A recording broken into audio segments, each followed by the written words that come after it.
Pila-pila na. Saan ba yung number?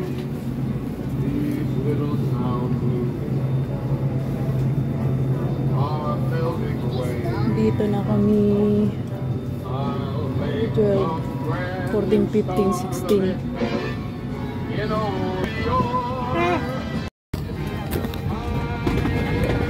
Ito ko gusto ko sa bintana eh. Sabi ko sa amo ko, bintana kunin mo. Dito na kami sa bintana, nakakuha.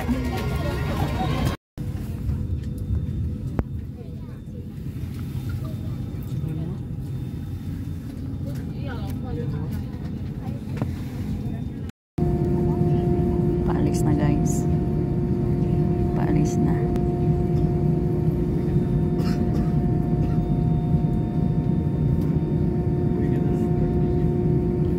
Lilipad na. Bye-bye Macau. See you in 1 month.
You have all your personal belongings with you before leaving the aircraft. It was a pleasure having you on board, and we look forward to serving you again soon.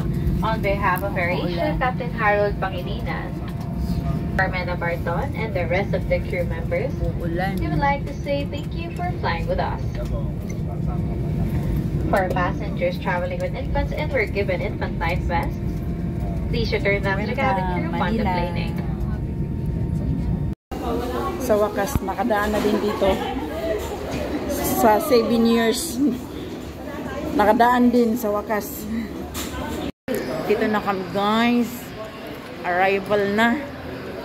Mas tayo kasi ingat-ingat tayo kasi may impacts daw dito sa Pinas. Kaya, here.